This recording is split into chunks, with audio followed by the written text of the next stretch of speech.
this body. This body. Kimannatatuhu. Does it belong to the employer? Does it belong to the employer? Who gives me the money to maintain it? Who gives me the money to maintain it? Swam. Swam. Or does it belong to me personally? Or does it belong to me personally? Nishektuhu. Or does it belong to the person who discharged the semen? To the person who discharged the semen. Mattuhu eva. Or does it belong to the mother who maintains this body within her womb? Jat and Mattupituva. Or does it belong to the father of the mother? Because sometimes the father of the mother takes a grandson as an adopted son. Kind of nice. Balinaha. Or does it belong to the person who takes this body away by force? Kretuhu. Or to the person who purchases the body as a slave? Agnehe. Or to the fire, because ultimately the body is burned. Shunaha. Or to the dogs and vultures that ultimately eat it. Api, even. Ba, or. Translation. While alive, does this body belong to its employer, to the self, to the father, the mother, or the mother's father? Does it belong to the person who takes it away by force, to the slave master who purchases it, or to the sons who burn it in the fire? Or if the body is not burned, does it belong to the dogs that eat it? Among many possible claimants, who is the rightful claimant? Not to ascertain this, but instead to maintain the body by sinful activities is not good. So you can repeat. While alive, does this body belong to its employer? To the self? To the father, the mother? Or the mother's father? Does it belong to the person who takes it away by force? To the slave master who purchases it? Or to the sons who burn it in the fire? Or if the body is not burned, does it belong to the dogs that eat it? Among many possible claimants, who is the rightful claimant? Not to ascertain this, but instead to maintain the body by sinful activities is not good. So there's no purport to this text. So we read text 12 with its translation and purport. Evam sadaran hang deham yoga prabhava jayam kovidvan atma satkritva unti chantun rite sataha. This body, after all, is produced by the unmanifested nature, and again annihilated and merged in the natural elements. Therefore, it is the common property of everyone. Under the circumstances, who but a rascal claims this property as his own, and while maintaining it, commits such sinful activities as killing animals just to satisfy his whims. Unless one is a rascal, one cannot commit such sinful activities. So, purport by His Divine Grace, A.C. Bhaktivedanta Swami, Srila Prabhupada Ki Jai. Atheists do not believe in the existence of the soul. Nonetheless, unless one is very cruel, why should one kill animals unnecessarily? The body is a manifestation of a combination of matter. In the beginning, it was nothing, but by a combination of matter, it has come into existence. Then again, when the combination is dismantled, the body will no longer exist. In the beginning, it was nothing, and in the end, it will be nothing. Why then should one commit sinful activities when it is manifested? It is not possible for anyone to do this unless he is rascal number one. Robert is very fond of that word, rascal. So, Omagana Timaranda Shah Gananjana Shalakaya Chakshur Meditam Gena Tismai Shikadaveda. Okay, so what's being established here is the Ishavasha principle.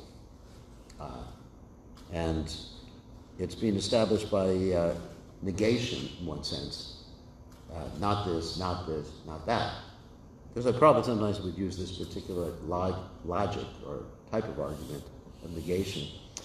One time he was talking to some students, young students in the school, and he said, point to yourself. Point to yourself. It's not this, not this, not this, not this. Where is it? And of course, we understand it's in the heart, but it's not the heart. It's in the heart that's transcendental. So, here, the same type of argument is applied. Does it apply to your mother? Is the body owned by your mother, by your father, by your aunt or uncle, or there's further arguments to be made, like by the demigods or the slave master, or to your sons, or to the fire itself, or to the dogs. It's going through many different things here. So ultimately, by eliminating all these other particular alternatives, you come to the point that it must belong to the material nature. And then you come to the point where Krishna says, Aham sarvasya prabhavo matak sarvam pravartate, that everything comes from me. Bhumi arpo and alo vayu kamrano, as Krishna says in the Prakriti Ashtaka, the eightfold elements, earth, water, fire, air, ether, mind, intelligence, false ego. And then also Aham bija pradapita, which is another statement that Krishna makes, that I am the seed-giving father. In other words, Krishna is the actual father. Krishna is the source of all the material elements. Before the creation, before the creation it was me. After the creation I will exist. During the creation I exist. So obviously, Ishavasha. He's the owner of everything. And so there, everything is meant to be used in his service. And Prabhupada makes a very interesting statement here in the translation of the second verse. Therefore, it is the common property of everyone. So I really want to unpack that statement, because if you just take that statement out of context, it's the common property of everyone, then I could say, Ishwara Chaitanya, your body belongs to me. I just want to take one of the kidneys. I need it right now. Actually, we need to auction it off so we can pay for the temple. So don't worry, it's just a joke. Look at it, Ishwar with that shirt on. It's almost like getting hypnotized. The different colors, isn't it? At least for me, they go back and forth. So anyway, that's really not what Prabhupada is indicating here, or Krishna is indicating, or Nartman is indicating, that everybody has a right to do whatever they want with anyone else's body because it's common property. What he's indicating here is that everything is Krishna's property. We're all connected to Krishna. Mami Vamsa Jiva Loke, Jiva Bhuta Sanatana. We're all connected to Krishna, so in one sense, everything belongs to us, but actually belongs to Krishna. And Prabhupada is bringing out, or at least the verse is bringing out, this particular point of what Prabhupada talked about, spiritual communism. It was interesting. So this is really spiritual communism. Because in communism, you say everything belongs to the state or everything belongs to everybody. Of course, that didn't work very well. Because when everything belongs to everybody or everything belongs to the state, and the workers rise up and throw out the bureaucrats, not the bureaucrats, but the businessmen. Then you find when everything belongs to everyone, if you take that literally, nobody takes care of anything. Because Prabhupada made another statement, he said, proprietorship turns sand to gold. And Prabhupada, one time he was in a devotee's car and the car wasn't taken care of very well. Prabhupada said, who does this car belong to? And the devotee said something like that to the temple and said, well, it should belong to one or be under the care of one particular individual because they'll be responsible. So that's why you have an ISKCON, at least in the past. I don't know what it's like now, because I'm aloof from those things. So in the past, the car would always be very low on petroleum, or what you call gasoline here in America, and it would be very low in oil. Nobody would check the oil on the car. You're just like, why would you check the oil? It's Krishna's car. And so, or the tires. I remember, this is interesting, the only car accident I ever got into was when I was driving Krishna's car one time. In a temple, this was in Gainesville, Florida. We were going to Jacksonville on a preaching engagement, and all of a sudden there was a torrential rain. And the rains in Florida are unlike the rains you have here. Here, you think it's raining really hard. But in Florida, it really pours cats and dogs, literally. Or maybe figuratively, but it just, it's amazing. So Krishna's car, or the tires on Krishna's car, didn't have any treads on them. So I learned what aquaplaning was at that particular point. And the car started floating on the road. And I was driving. And then I said, oh my God. And then, we flipped the car on the side of the road. I mean, I didn't get hurt. One of my godbrothers, Purna Pragya, got hurt, and his wife was Narayani, famous Narayani. And last time I was in the same place she was, I said, well, can I drive you somewhere? She said, you're not driving me anywhere. Because she remembered after 50 years in the Hare Krishna movement. But I explained, it wasn't my fault. It was the car had no tires. Why didn't you check the tires, you rascal?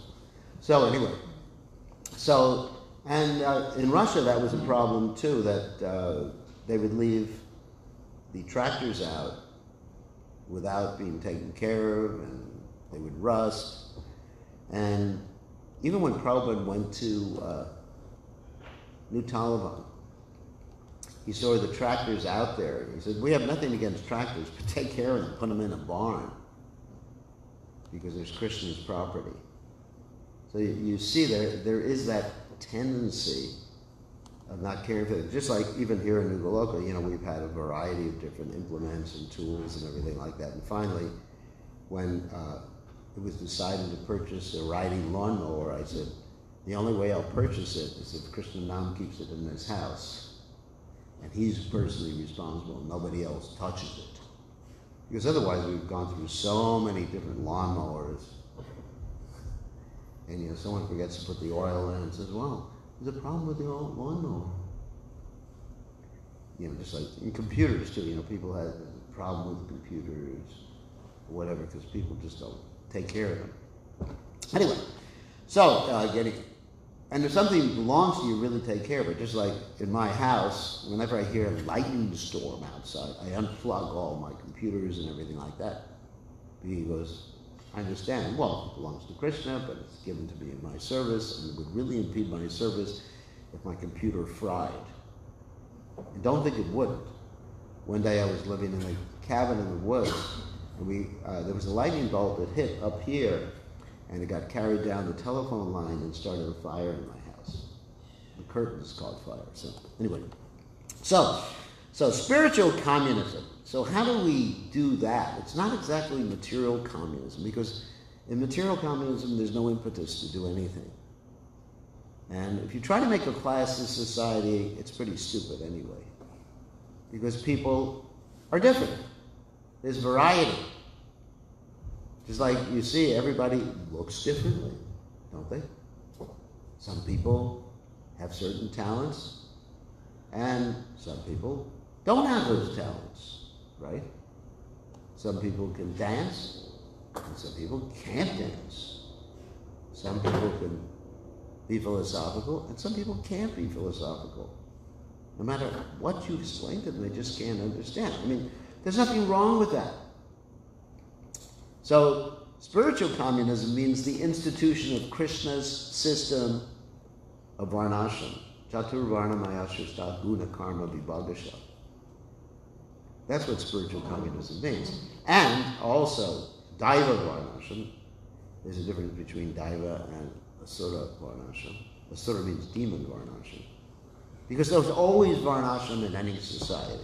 It may not be recognized as that, but there's always an intellectual class, there's always a worker, there's always a kshatriya type of class. People want to protect others. There's always a vaishya class, your business people and agriculture. And there's always a worker class. And so working under Krishna's direction, then each and every class has to be inspired in a different way to work for Krishna. For example, the Brahmins, they're inspired by, they like to perform a sacrifice, yajna, dana pratigraha, yajna, patan, dana pratigraha. You know, they have different activities like that.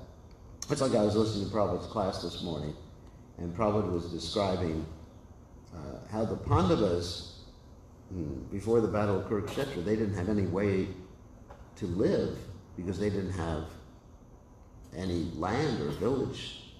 And Prabhupada, of course, it was Krishna who went and tried to get the Pandavas at least a village, and it was Duryodhana who said that we won't give the Pandavas even the land that can fit on the pin, or sometimes said the head of the pin. In this particular class, Prabhupada said the point of the pin. That's even less. The point of the pin is very small. He said we wouldn't even give, he wouldn't even give the Pandavas that. And then Prabhupada explained that the Pandavas, being Kshatriyas, they needed at least a village. I mean, it wasn't proper for them to engage in Brahminical activities to maintain themselves, and they wouldn't be happy. So varnashram means that everybody has to be engaged according to their psychophysical nature, serving the Supreme Personality of Godhead. And everything belongs to Krishna, but you're given certain things to use in Krishna service that you are personally responsible for. Another point about this common property thing is Prabhupada commented sometimes about immigration and nationalism. He would sometimes get very upset when he would go enter a country and the immigration people, they would ask him so many questions, harass him. And some countries, they didn't even let Prabhupada in. I think it was Singapore. Yeah, Singapore. They didn't even let Prabhupada in. Of course, they don't let devotees into Singapore unless you dress up like a demon. Sorry, not demon. Unless Don't wear neck beads. don't wear neck beads. Don't have a sika. You can wear a yarmulke, over your sika. You can't get into Singapore.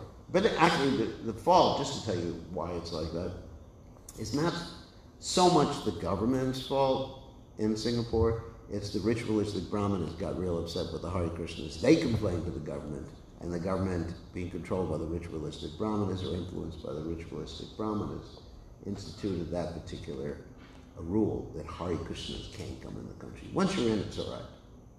Then you can just go on Harinam, and they won't do anything to you. So, anyway, Prabhupada was stopped there, and then other places, Prabhupada would talk about immigration people like barking, like dogs. Like you see, sometimes you go for a walk, and you happen to go close, or even on the opposite side of the street to someone's property and this big, a Doberman Pinscher, or a German Shepherd, or Pit Bull. There are actually pit bulls around here, isn't it? I remember, I think where you used to live, there used to be a pit bull. Yeah, that's right. 2 houses ago. There used to be a pit bull around there. Remember? There was a pit bull. And so, this is my property. And that's, that's so animalistic. It's just like you see the animals, in order to mark their property, they pass urine on things. The dog, and the dog goes around. This is, of course, eating, sleeping, mating, defending. The dog goes around and he checks what level the urine's at to see if it's a bigger dog or a smaller dog. And if it's higher, he heads for the hills. Or sometimes you are going around Govardhan, sometimes you run into these dogs that were your disciples in the last life. And they're following, they're saying, Guru Maharaj, can we go on parikrama with you? And then we enter into another dog's territory. Has anyone experienced that at Govardhan? You enter into another dog's territory. And this poor dog gets attacked and I have to protect him. The immigration department in different sections of Goloka. So Prabhupada said that this is something radical. Prabhupada said that people should have the right, this is all God's property, to go from one country to another. It's amazing. It's so much against what we're hearing in the news, isn't it? Build a wall. Send them home.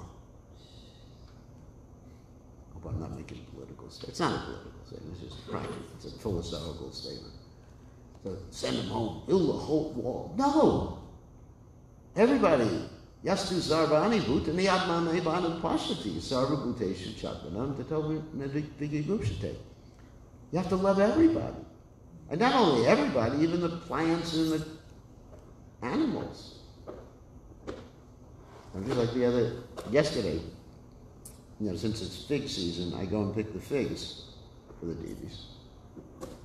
Some for myself. One for Krishna, one for me, one for Krishna, one for me. Anyway, I pick the figs.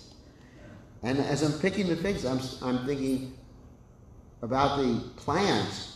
And of course, this is important consciousness. The plant, the fig tree, is actually a devotee offering. Making offerings to the deities. I mean, if you have that consciousness, sometimes it's hard to get devotees to pick flowers, to pick figs, to pick vegetables or whatever is growing. It's just like easy to go to Walmart. Walmart is not an entity. Maybe it is.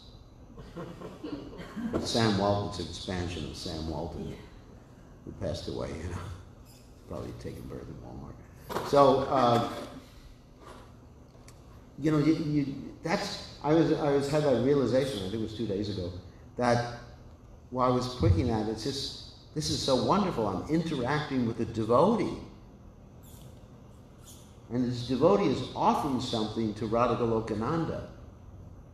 And then, that's really why a farmer can be out there all day long. Most devotees, if I tell them you go out and do farming, you're thinking, what?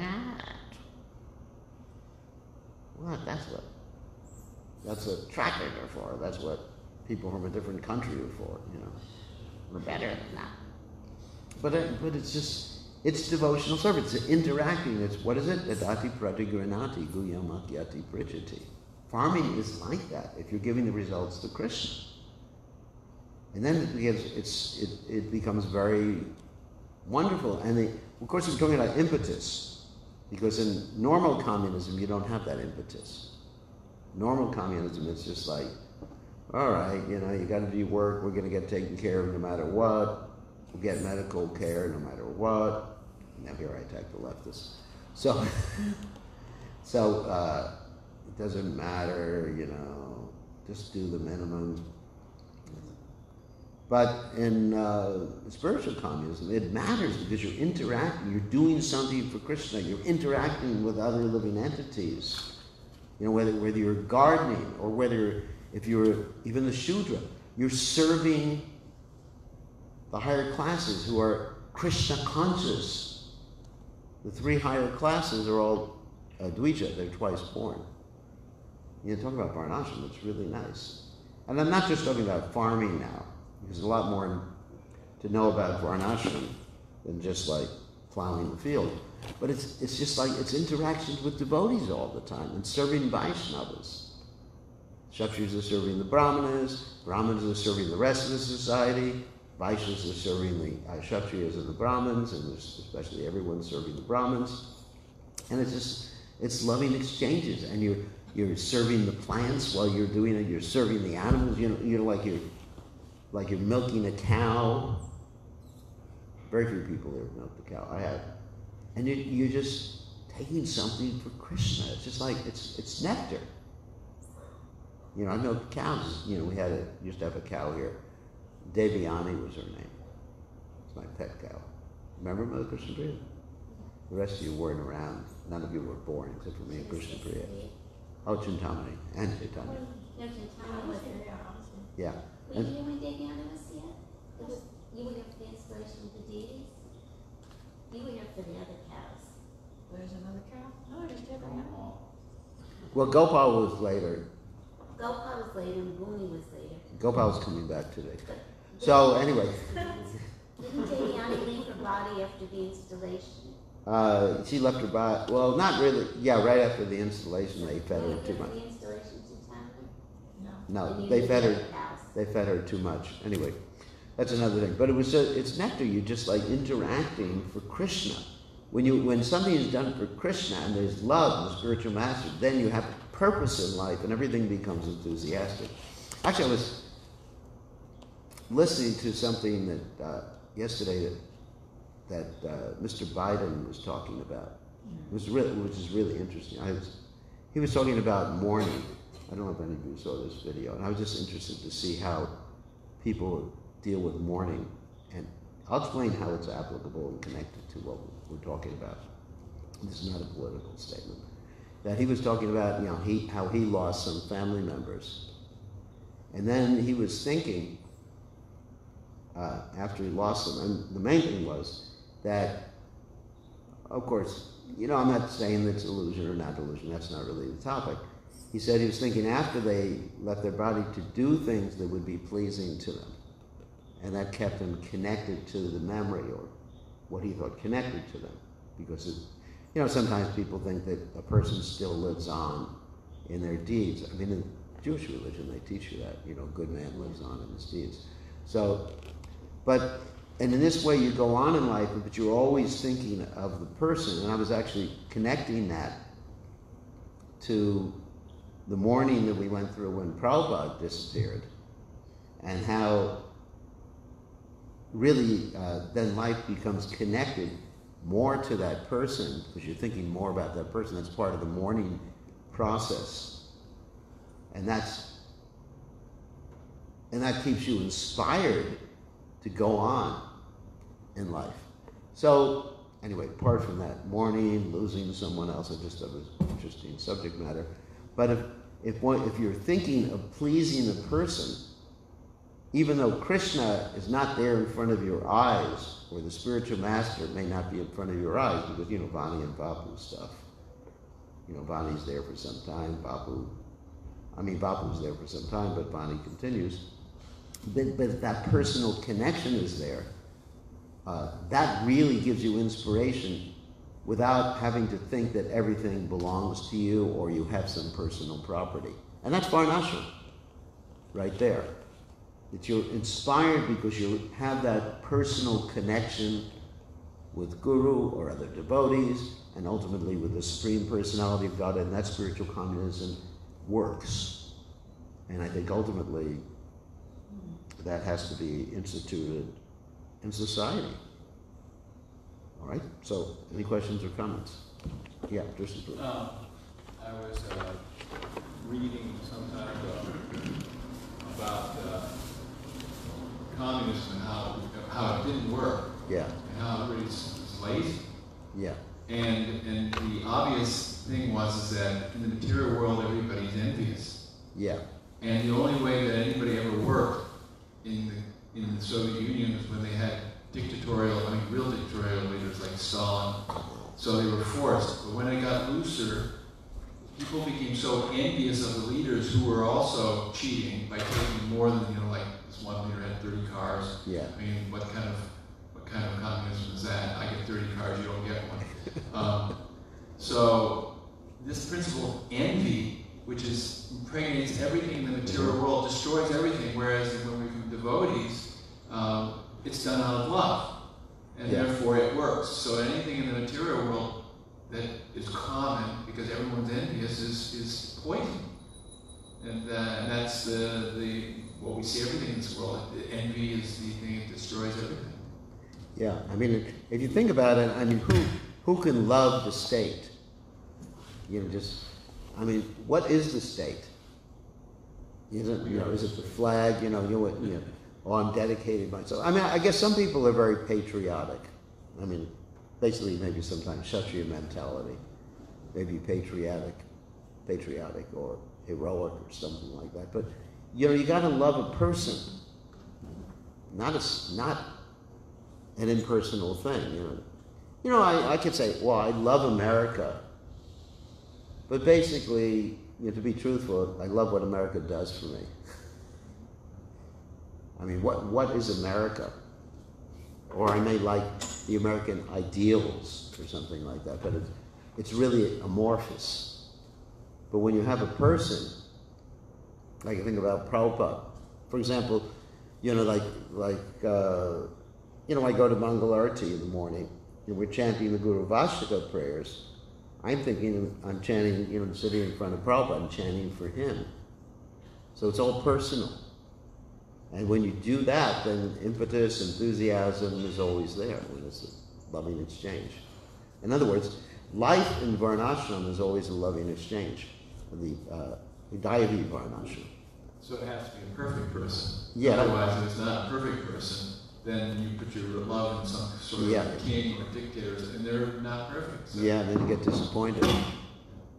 So, I mean, we have Prabhupada in our movement. And we have Krishna. Krishna's pretty perfect when I last checked. Except he does a few things a few things that I don't like, but like leaving Vrindavan. Yeah. So here's another question. Anyways, so I mean, Krishna is the most beautiful, most attractive person, and but it's not just that he's up there. He's also, in your heart. And he's interacting, and you're having a loving exchange with him. It's one thing, you love someone like famous rock and roll star, Jimi Hendrix or whatever. And you just put him on your wall. I remember in the college dormitories, oh my God, it's horrible. When I went to the university, they put pictures of the ladies. Anyway, of course, nowadays those ladies look like prunes with eyes on them. But anyway, apart from that, there are all these pictures, big posters of different girls, famous girls. And so I really love, who else? I don't know. I don't remember any of them. Anyways, but they're not. They want to be said. It's not love. But that's why I brought out that example of Biden, remembering his son who passed away. I mean, he had this story how his son had this terminal disease, and his son told him, "Dad, I'm going, but don't lament, carry on," whatever he told him. And then that love was shown by his, at least in his mind, having that personal reciprocation with his son after his son passed away. And that keeps him going. He explained that. It was really, I found it quite interesting, that can be applied to Krishna consciousness. That our love for Prabhupada, or love for other great personalities, or the whole disciplic succession. I mean, you think about it, Bhakti Siddhanta Saraswati Thakur, Gorkashodas Babaji Maharaj, Bhakti Vinod Thakur. We should have love, because these people are still living in sound. Like that statement, he reasons ill who says the Vaishnavas die when thou art living still in sound. So we can actually have personal relationships even with the past acharyas. And that really inspires us, to do something for them. So, any other questions? Can I ask, here, the translation is slaves and slave master? Yeah, that means it was there in society, yeah. Really? Yeah.